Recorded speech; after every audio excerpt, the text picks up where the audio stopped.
Hello and welcome to IEEE Soft Robotics podcast. In this podcast, we're going to interview researchers from both academia and industry about their work, thoughts, spectrum, and more beyond that. This is Marwa Edwini, and I hope you will find this podcast useful. If you would like to connect with us, simply send us, and we will be happy to hear from you. And here is my interview. Thanks. Hello and welcome to IEEE Soft Robotics podcast. Hello, Elliot. Thanks so much for joining us in this podcast. Such an honor to have you. Yeah, and thank you so much for having me. Thank you. So I would like to ask you first, how you would like to define yourself for the audience and maybe first time listening to you. How would you like to define yourself? Yeah, so I like researching soft robotics. I think that's a big part of my research and what I'm interested in doing. I also, more broadly, am really interested in design. I'm interested in mechanics, I'm interested in materials, and how those three areas kind of come together. And those are areas I have a background in and interest in. And so that's kind of where I see myself following in the bigger picture of robotics. Mm-hmm. Right. So I'd like to ask you about your childhood. Do you have any memories about your childhood? We ask each guest about their childhood. So I'm curious about you. Do you have any memories about being interested in science in general? Any kind of such memories do you have? Good question. So as a high schooler, I remember we did not have engineering. And so I didn't know I was actually interested in engineering as a subject until I was actually in college. And I think this is something that's changing, which is excellent. And so I thought maybe I'd be a biologist because I like biology class, or maybe a physicist because I like physics. But it wasn't actually until I went to college and started doing volunteering in a lab and doing some robotics research that I realized this is what I could do. This is allowed. This could be my job because this is so much more fun. so I think I do have a distinct memory of kind of the first times working in a lab in undergrad and just thinking how amazing it was and how I felt blessed to be able to continue to do this for my job. Wonderful. Yeah. So first of all, congratulations for your paper in Science Robotics about hard question for soft robotics. I think that's something, I think the community is speaking about that, and that's very important, the self-reflection into the field.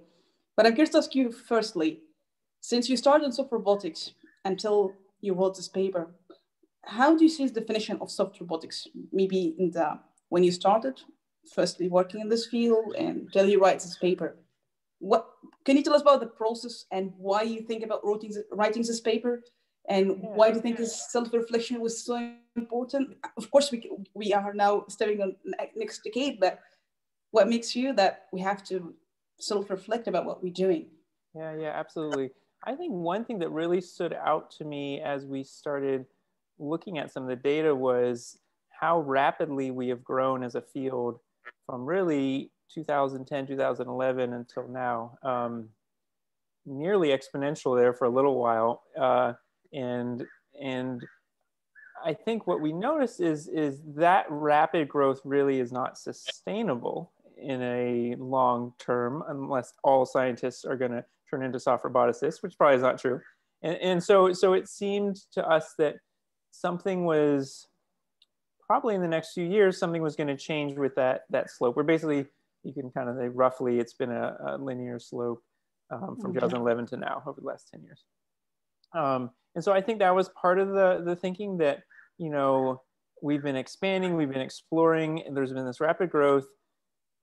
And if we know that can't continue, something is going to need to change, or something will change basically in the next few years. And being prepared for that, I think, is key. And so that as a field, if we can spend a little time thinking about, well, what are the changes we can do ourselves as opposed to kind of being passive and letting those changes happen. And I think we're in a really nice spot right now to kind of take control and say, direct the field where we want it to go as opposed to where it might just end up. Right. I think one of the important point about your paper that we do sometimes soft robotics for sake of being soft. And that's something I think many people comment about that. But I'm curious to ask you first, because if we want to make the change, and that will we discuss later, why do you think we were doing that? If we speak about the problem, how you have a problem or maybe beneficial solution, why we were doing that in the first class. What is the motivation, do you think? Yeah, so in this actually, you know, we saw in a couple, when we were doing some of the research, saw this in a couple of different fields where I would say this is really an exploratory method of research where in a way as a field, we were kind of seeing what can you do when you're trying out soft things, when you're trying to make things soft, what's possible. And I think that's, you know, and we try to make this point in the paper that that is critical and really useful in the first, you know, decade or so of growth like this. And now I think we're at a point where we can start saying, well, not just let's make it soft for soft's sake, but can we make something soft because it will be better, right? Or because we will learn something from it. And I think that is a really fun challenge to think about as researchers. And I think, you know, that's kind of one direction that the field could think about in the next few years. Mm-hmm. So in your paper, you try to, maybe that's maybe the category, how we can advance field using three levels, level 0 and 1 and 2. Yeah. And maybe you can explain more for the audience, maybe they did read the paper, so maybe you can tell what is the actual solution you envision so that we can make a progress and striving for progress. Yeah, and so I think sort of two thoughts there. So first is that, you know, they say things that are measured can be improved, right? So in a way, by offering this framework or this categorization, we hope that, you know, and we're already trying this out in our lab where we're thinking of new projects, and then we kind of say, okay, where would this kind of fall in on this 0, 1, 2 scale? And just by doing that thought experiment and thinking through it, we're able to refine our project and say, oh, okay, well, maybe we could bump it from a 0 to 1 by rethinking it a little bit, or from a 1 to a 2. And so I think kind of the first step is, well, even just having the categorization and going through the process of thinking where this project might fall can be really helpful in reframing it, maybe if you think you can improve it. And then the second thing, and we mentioned briefly in the paper, is, and this is more for the community at large in moving forward, is some, you know, the educational piece of it, working on courses and working on maybe even a textbook, something like this, that gives some of that basic framework to people, especially who are entering the field, to understand, you know, what has been done and what are really the open pressing questions in soft robotics. So they don't have to find it all out for themselves, because to a certain extent, soft robotics, you know, up until now, it's been a lot of, as you enter the field, you have to kind of figure it out yourself, because there isn't really a great resource. You know, you can read review articles and do literature search yourself, but you don't yet have a, you know, a textbook or, you know, coherent source of courses. And I think there's some really nice courses starting throughout the country. We have one at our university.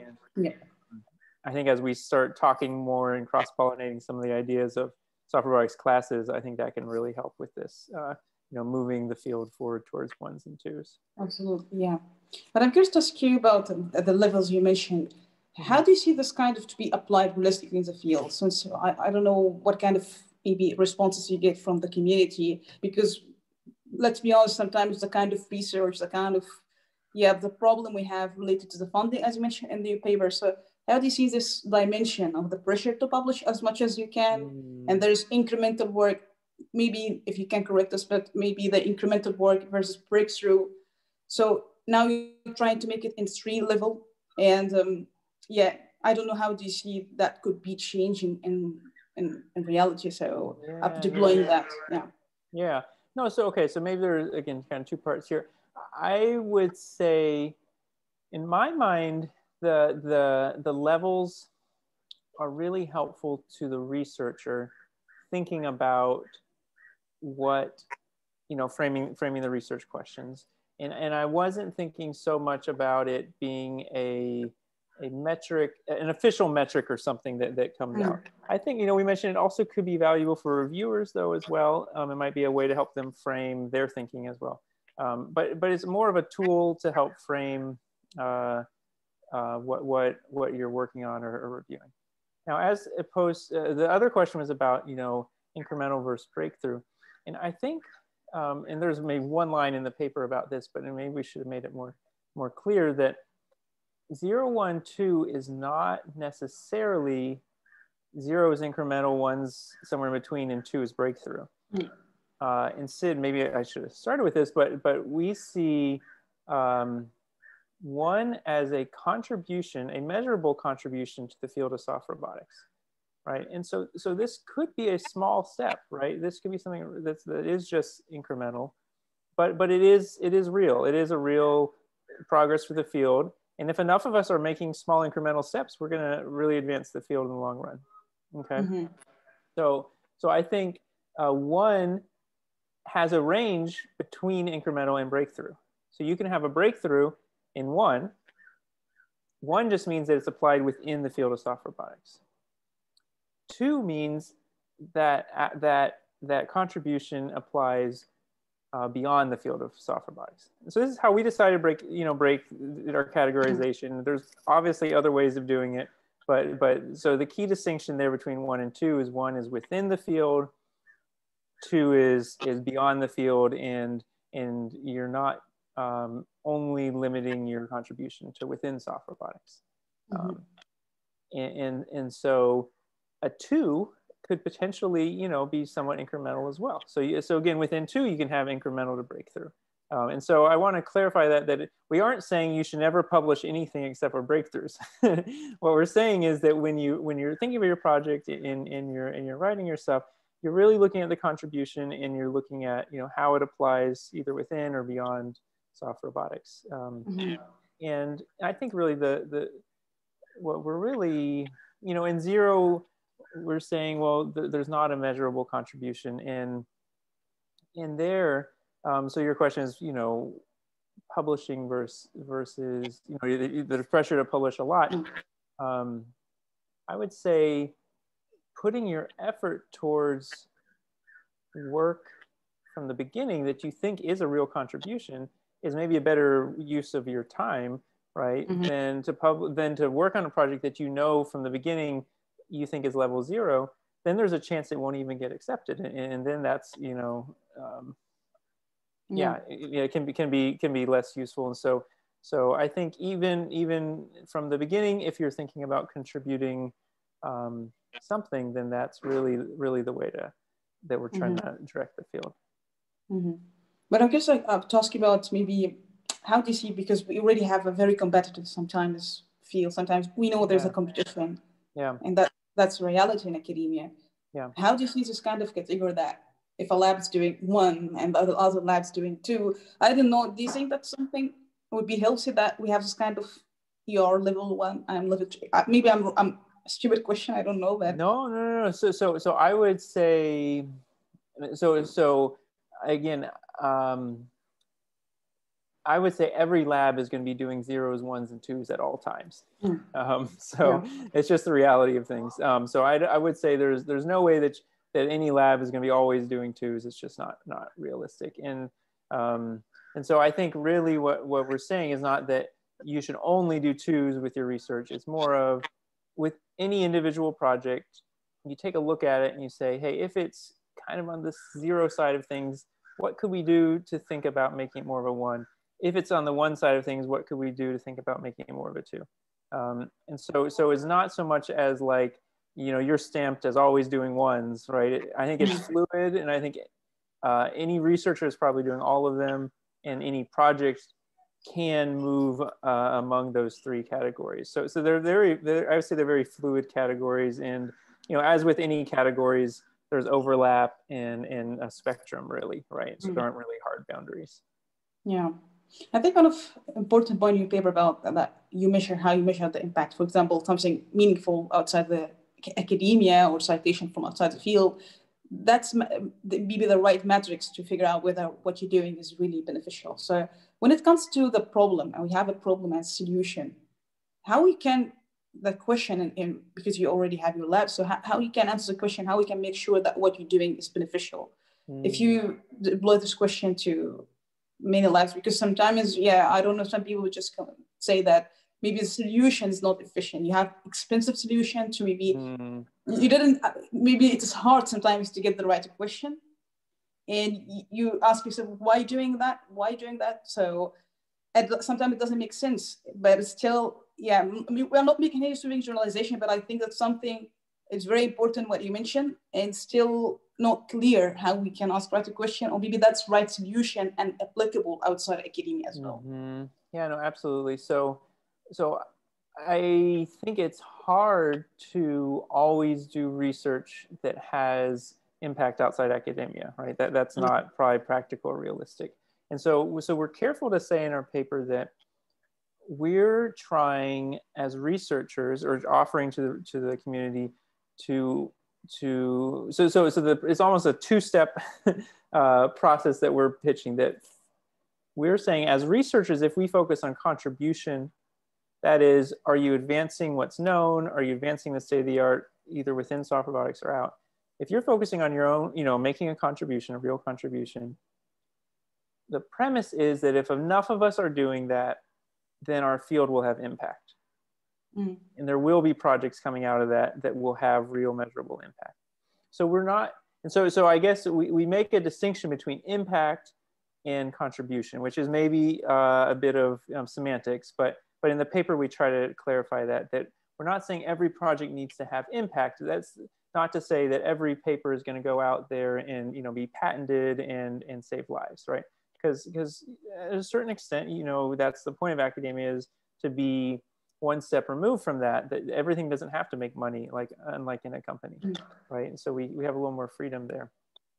But what we're saying is, if we really focus on contribution, and by that I mean that you're advancing the field, right? So you're not just replicating what's been done before, but we're helping the field take a step forward. If we are doing that, and everyone's trying their best to do that, then I mean, the premise is, and maybe it's not true, but the premise of the article is that if we're all working on that, then hopefully as a field, we will have impact and a meaningful field in the next decade or so. I'm curious to ask you about maybe the way we impose solution or propose it. For example, if we have, for example, any conductive polymer, just kind of actuator, and on the other side we have pneumatic actuation. And sometimes when it comes to research, there's a lot of component of ego sometimes, that I just want to do that because my lab's doing that all the time. How do you figure out that we can have this kind of inclusive, that's maybe the right solution, and we have to make effort so that we can have this meaningful contribution? Because sometimes you have diverse approaches and everyone is trying to use different things. So there's a lot of varieties here. Yeah, no, absolutely. Yeah, and so that's a really good question. So by meaningful contribution, I think both of those could have meaningful contribution within their areas, right? So for a pneumatic actuator, the person researching pneumatics would say, okay, what is known about pneumatics in soft robotics? What's the state of the art?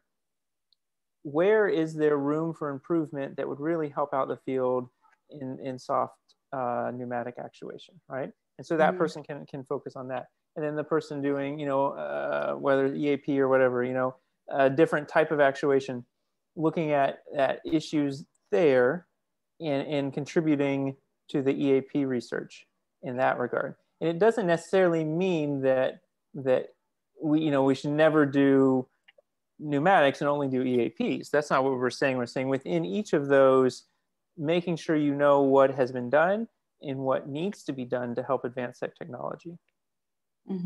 Yeah. And when it comes to maybe the right question, or maybe the missing pieces, do you think we have to ask ourselves when it comes to the field? What kind of maybe questions do you think we have to ask ourselels? Yeah, absolutely. Maybe for HBI, yeah. Yeah. So I think really a key question is first of all, knowing what has been done in the field, and really, which takes effort, right? Looking through all the papers and understanding, what's missing. And so I guess the key question is what is missing that I could contribute? And I think a nice analogy to this that I've seen is imagine the field and everything that has been created is a wall that we're building together, or a structure we're building. And we're looking, you as a researcher are looking for holes in that wall. And you're saying, okay, there's a hole right here. and you need to know all the literature that's surrounding that hole, and be able to describe that hole, and then that's what you can focus on in filling that, filling in that brick that's missing. And so I think that key question is, what's missing and what would help advance the field? And that's sometimes not an easy question, but I think part of what we're trying to argue is that it is worth putting that effort in up front, thinking about what really could help the field out, what's unknown, what could help advance our understanding or the technology, and then putting our efforts directed towards that. And what may be the thing that you think we have to give much attention? For example, I don't know, do you think what's maybe still lacking, maybe modeling or simulation tools? Yeah, no, that's a really good question. And I think so we, in the paper, we really tried to keep it at a higher level. So we didn't go into, because there's so many great review articles that do state, these are the challenges to soft robotics, and these are the things we need to address. And so we really wanted to focus this on a much broader thinking about, given your area, because there's a ton of important areas. I don't want to list one and say, hey, that's the one, right? Because I think there's so many. And we did make a big list in the paper, but I think, there's a lot of important questions that need to be addressed. And whichever one you're working on right now, I think this applies to, and you can think it through, what's been done in my area and what's lacking. Yeah. Great. Yeah. And I think that's a very interesting point about publication again. I think most people would say that how we can avoid the problem of reproducibility. So I don't know, when we try to present our work, sometimes it's worked for one time. But do you think there's any way we can present our work beyond publication? Do you think that's something that general public can be engaged and see that's really meaningful, or do you think we don't need that? No, that's a really good question. And so we mentioned a couple of things, that happen after publications that signify impact. I was again saying that that's not necessarily something we need to really make sure every piece of work gets patented and that, but things like patents and in companies who are making items, and we haven't seen too many in soft robotics. So I think that is something we're really hoping for the next decade is soft robotic solutions that really make it out into the world. And we give a list of soft solutions from history that really completely changed their respective fields. Whether it was the pneumatic tire, which is 140 years old or something, and it's still being used, right? I mean, it's a pneumatic solution that is better than anything else we can think of. And so I think that's what we're really eager for in the next decade is us moving some of our technologies out into the world where and this is kind of, the holy grail. If we could see these things where some of these technologies we're working on are actually getting out into the world and displacing what we're using as technology right now. So I'm curious, how will be, you imagine, will this be in action? I don't know if there is something you have to do beyond the paper, what kind of vision, or to put all that in action, so that when do you think we can do that? Or well, I would say even before we published the paper, we tried some in our lab, and we had students. So I think there was one really great exercise we did, was doing a literature review and trying to find a paper that was a 0 and a 1 and a 2, and then pitch it to the lab, and explain why you thought it was at that level, and had a really lively discussion around that. So that was a really nice actionable item that we did within our own lab, is basically thinking through how these apply to previous work that we looked at. And then, I think the key action item is then taking a step back and looking at your own work and saying, where do I think this is falling? We've done this in our lab. Some, students will be thinking about a new project. What are they thinking about doing next, right? And laying out a couple of options and then they kind of categorize them, and they say, okay, that one, you know, honestly is kind of a 0. And this one though, if I got that to work, you know, that would be a 2, right? So let's go for it, let's try it. And so I think that's kind of been an item that we've already been trying to implement in our lab, and I think that's kind of how we're envisioning this being put into action. And maybe let me ask, why do you think level 0 is so important? Maybe in this category, since it's not really significant so much. Why do you think it's important to be mentioned for each lab to have this level 0? Why didn't you say level 1 and 2? Just it like that. So why even have a level 0? Yeah. Well, so I would say level 0 is something that it exists because sometimes things don't work out maybe the way you hope they did, and so, you know, you have an idea about a project, and you in your mind you pitch it and you think, okay, this is definitely level 1, and it just doesn't really work out like you thought it would, and in the end it's kind of a level 0. And you know, I don't know if it's worth going into, is that worth publishing or not. I mean, I think at a point, you know, I think the point of the article is that when you're coming up with a study design and you look at it and you say this is a 0, then you have that opportunity to try to upgrade it, right, during the study. And if something, you know, ends up at a level 0, you know, so be it. It's not, the world isn't perfect. so that's what that level 0 is there for. Yeah. So maybe come back to your work about buying robots and growing robots in general. And I think one of the questions about Bioinspired soft robots, for example, why we have always to do, I think that's something we speak a lot in the community about, why we have to go to Bioinspired design sometimes, since we know that what we have already in nature is just not perfect solution, just adapt to try. So for you, when you try to design the Bio robots or ground robots, if you can tell us more about the process to come up with the design and the problem, and because maybe students may be curious to know the process to get up with this product or maybe solution, example. Yeah. So I think a key part in that design and in bio-inspired design in general is not, you know, copying nature, because like you said, nature isn't perfect, right?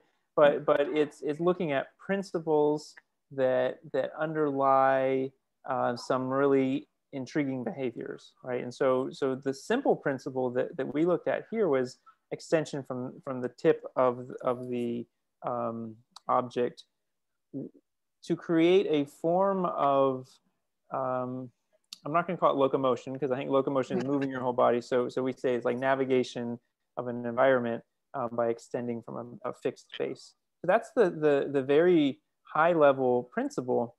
And then, you know, if you zoom in and look at how plants actually do it, it's incredibly complicated with cell division and all this. And so we did not try to mimic that. And maybe it's someday that will be possible to do, but it currently is not. And so we have a very simple version of that, right? With this kind of everting inflated process. And so I think maybe the key there is that, you know, can you see a biological principle and then understand the key attributes you need and the ones you don't need, and then only focusing on the ones that you do need to get the behavior you want, while potentially simplifying the system. Great. I'm curious to ask you about material. What do you think maybe optimal material when it comes to having simple and elegant solution, as you did, for example? Do you think material sometimes is it challenging? How do you imagine the optimal material?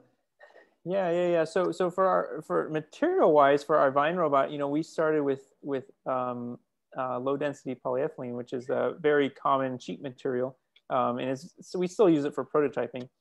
However, for higher pressures and for more supple movement, we found that airtight fabrics are great. We're currently working on a project now for burrowing in fill. And for that, we need even higher pressures, inspired by plant roots and tree roots, which will be up to, I think, 2 megapascals of pressure. So that's way higher than the LDP can handle. And so we're looking at, Kevlar reinforced and Dyneema fabrics, some of these kind of materials that are used for things like kites like kites and paragliders and things like that. And so that's been fun looking at those materials, and we think we can maybe even exceed the pressures of the roots with some of these high-tech materials, which should be fun.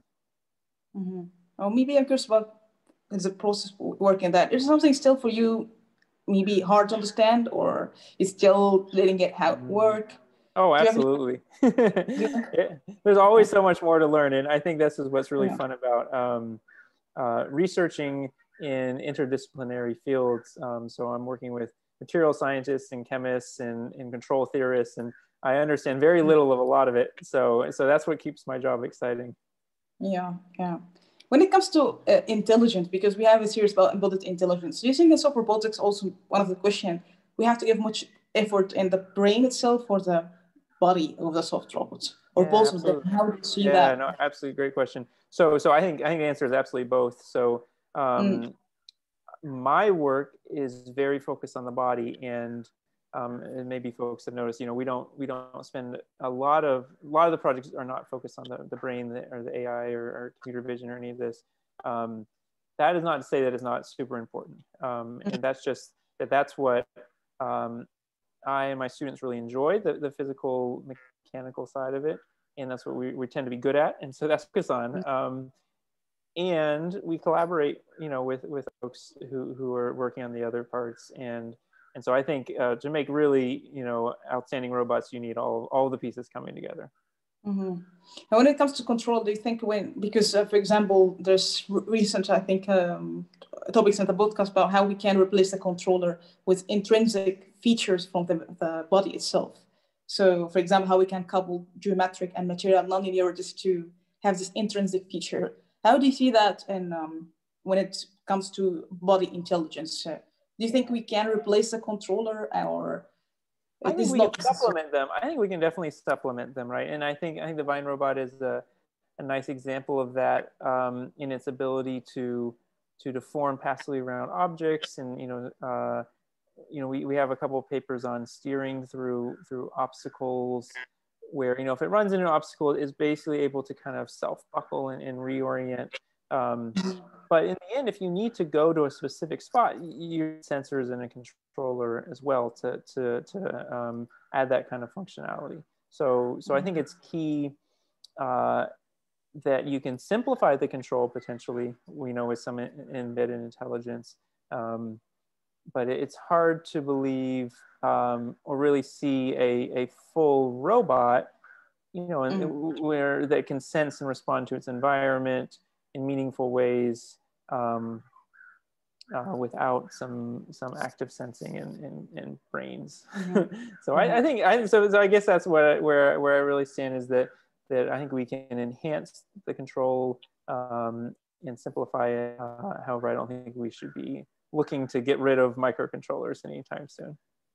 Yeah, and I'm curious to ask you about within situation through modeling, I don't know, or maybe the process you're doing, the analytical solution, you figure out in reality the robot, for example, it doesn't work the way expected. Do you have any kind of scenario like that? I was surprising that was counterintuitive why this happened, or surprising all the time. I think that's partly what makes it so fun to do.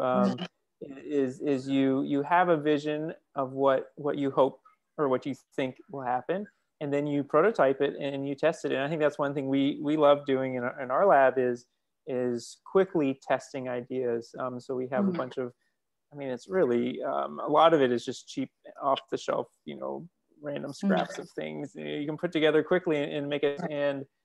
And because basically you have a model in your head and it's wrong, and then you build it and you test it and you say, oh, okay, that wasn't right. But the key is that you learn something from that iteration. You say, okay, so this part didn't behave like I thought. This was more flexible than I imagined it would be. And then you learn something. You update basically the model in your head, and you redesign, and then you do another iteration.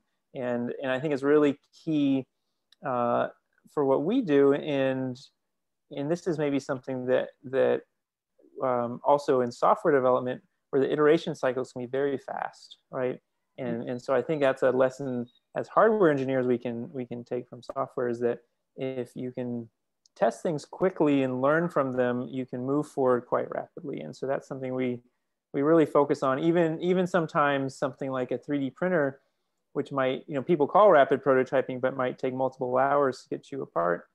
If you can instead chop a piece of pipe in half and drill a hole in it, and have your part in 7 minutes as opposed to 2 hours, then you can go through 10 more prototypes in the time you're waiting on the print to occur. Yeah. So I think there's really something that we like doing is these kind of rapid iterations, but also making sure that you're learning something from every iteration. You're not just trying a bunch of random. Yeah. And I'm curious about the limitation maybe you have, or maybe something very challenging for Vine robots and also for software robotics field. You think there's a technological block here as well, and we have to maybe advance more in this direction when it comes to technological blocks as well. Yeah, absolutely. So I think there's a few, for Vine robots, one thing we're very curious about is going much smaller. So we're looking at applications for going through the blood vessels up into the brain. So this is getting things down to the scale of 1 millimeter or so, and getting active steering at that scale is definitely challenging. And so I think scaling down is a big challenge. We're looking at branching as well. So the plant roots, right? So we're looking at how these things can branch like plant roots, and I think some challenges there on manufacturing side is interesting. Yeah. I think the steering in Vine robots is still, I'd say there's not a perfect solution yet. There's a lot of options, and a lot of them work pretty well, from our group and from many other groups. But it's still not quite as elegant as a plant, the ability to steer through an environment. So I think there's definitely some room there. Yeah. I'm curious to ask you about that concept of growing robot. Do you think maybe, I don't know if you have any ideas for that, do you think integrating a living system with non-living system to grow, do you think that's learning here, or intelligence, for example, growing robot, how they can continue learning, for example, how you imagine that if you integrate living system with non-living system? Yeah, so it's a biohybrid solution. Yeah, that's really interesting. I think so one idea we had, which we have not tried yet, is integrating with bacteria for sensing. So you can do bacteria that have been engineered to sense different things, like a pollutant or something like that, and then make some response. And so we envision these bacteria living in the skin of the Vine robot. So as it's growing either above ground or below ground, they could be sensing for pollutants or toxins, and then sending a signal back to the base. Whether, so I think there's some questions as to the feasibility of that, and in which cases are those bacteria better sensors than we could use with microchips. And so I think that's an important question. So maybe more broadly is when is the biohybrid solution actually a better solution than using fully engineered? And I think there probably are examples, but I think that's an important question. Great. So we're close to the end of the question. I don't know if you have any crazy idea when it comes to, after the paper you published now, I don't know what kind of ideas when it comes to your lab you try to, I don't know, do you envision something maybe, I don't know, crazy or ideas? We are always thinking of crazy ideas in my lab. So one for instance, which we just submitted to IROS, the beginnings of it, is an enormous inflated ball robot. So imagine almost as tall as a person that could drive around. It could inflate to roll over things, maybe even roll over a car or upstairs, things like this. And then it could deflate itself and roll under a car. And because air pressure is kind of an incredible thing when you inflate pretty low pressures, but with such a big area pushing on surfaces, we think we could lift a car up as well. So a robot that can both be quite mobile but also able to apply very large forces to the world to do useful things, potentially move quickly and be robust. Yeah, so I think that one's a kind of a fun one we're just getting started with. Yeah. And maybe also about redundancy when it comes to Vine Robot. Do you think this, I know it is hard sometimes, yeah, it's damaging, but you demonstrate that sometimes it is resisting, for example, damage. But I don't know if this is a scenario you think maybe there's damage happening, or the concept of redundancy when it comes to growing robot. Yeah. How you envision that? Yeah, no, I think redundancy is a really neat idea. And this is something we've thought about for a little while. We have yet to do, but there's some talk with a collaborator maybe doing this soon. So stay posted.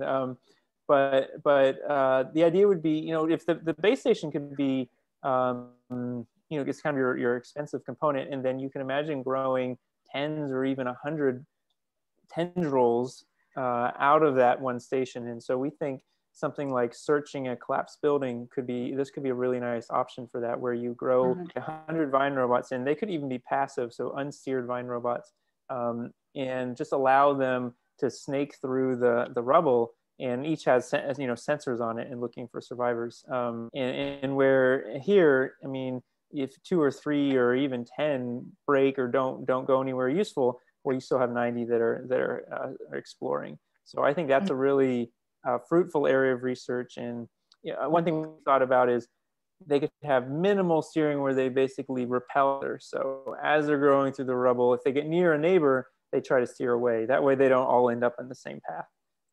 And they could explore through a whole collapsed building. But yeah, no, I think that's a great multi robot in a way, even though they're all coming from one main robot. Yeah.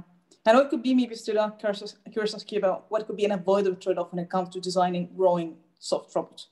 Unavoidable trade-offs, something you can't avoid when it comes to this. Yeah, well, so I mean, I think one main one is a length limitation, right? So if you're making a wheeled robot, you can go as far as your fuel will take you. But with a Vine robot, you are constrained to not move, more than, I don't know, 100 meters from your base, something around there. There is a group who's reportedly working on a kilometer-long Vine robot. So apparently, it might be possible to go a kilometer, but in the end, there is a limit in length. So I think that's a key constraint one has to think about with Vine robots, such that when you're thinking of good applications, I think you should consider applications where that isn't a huge problem, right? So you like a collapsed building where you maybe only need to go 20 or 30 meters, or for instance, medical applications we're looking at where you only have to go through the body, and that's not nearly so far. Yeah, but that's a great question. Yeah. So going then, first question: do you think ego is important for you as a researcher when you have these ideas in the field? Do you think ego sometimes is important for you? Oh, to have an ego. Oh, very good question. I think it is. I think it's important to be proud of your work, and to a certain extent that might be on the spectrum of having an ego, because I think it's important to, when you're creating work or you're publishing it and you have your name on a paper, that you're proud of the thing that you've created. And so I think that's something that I really like thinking about, is when I publish this paper, am I going to be proud of this? And I think keeping that as a standard, and this maybe ties back a little bit to our levels, but I think things that you can be proud of that are making contribution, I think that can really help as a researcher to help advance your career. And what could be the most important quality you have gained so far, and you have to maintain? I think being okay with failure, I think, is a really important characteristic in research. And we try to teach this in our class a little bit, where no one is a perfect designer, and you can't just make something that's going to work. And so being okay with saying, I'm going to try something and it could well not work, right? And I think so being okay with failure, learning from your mistakes and moving forward, I think is really important in this field. Mm-hmm. That's a very important point. Do you have any comments about mechanism to get out of failure? Because sometimes student or maybe it is hard. It's hard. Absolutely. No, absolutely. So I think one key is to understand why it's failing. And that's often hard. I mean, that's not, easy to do, but I think really drilling down into getting at the why, right? So why is it working? And instead of just trying thing after thing, instead of just changing one thing and hoping it works, really trying to drill down as to why it's failing. And if you can do that, understand the why, then you can take a step back and think about, okay, well then how am I going to change it to get around this problem? And part of that is designing prototypes that are almost more like little scientific experiments to understand the why. So I'm going to build 2 prototypes with one little part different and see if one works and one doesn't. To try to get at the why my prototype isn't working the way it is. And so if you can almost think of a hypothesis and test your hypothesis, I think that can be a really nice way to try to get out of your failures. Yeah, thanks so much for sharing that. And lastly, maybe what could be the best advice was given to you and was life changing? I don't know, maybe question or stick to your mind. Yeah. No, good question.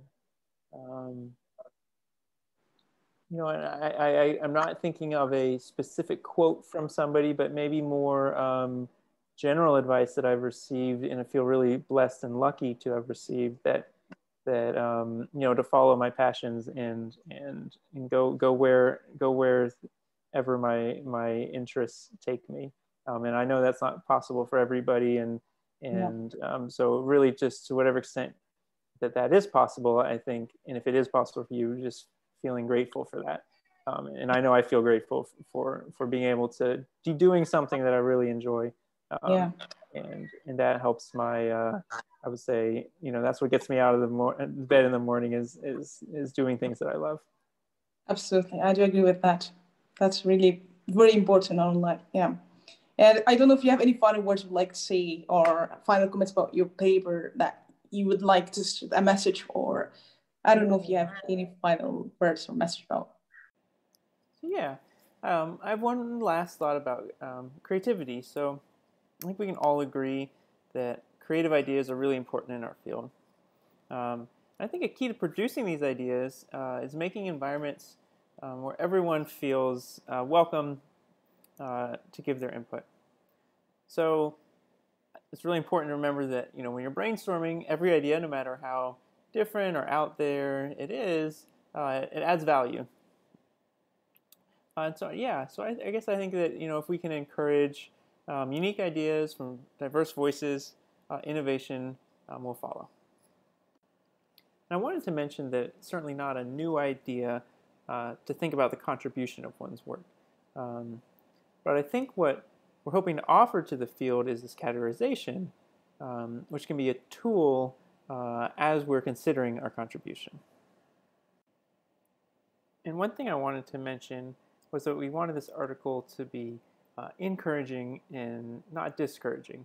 So we weren't hoping to discourage anybody's work, but rather encourage everyone to look at what they're doing and think of ways to bring their work to the next level. So thank you once again, Elliot. I think that was very interesting. And thanks so much for the paper. I think that's something very important and for the field. And I appreciate your time. It was really enjoyable talking to you. Thanks a lot. Thank you. All right. Thank you so much for having me. I really appreciate it. Thank you.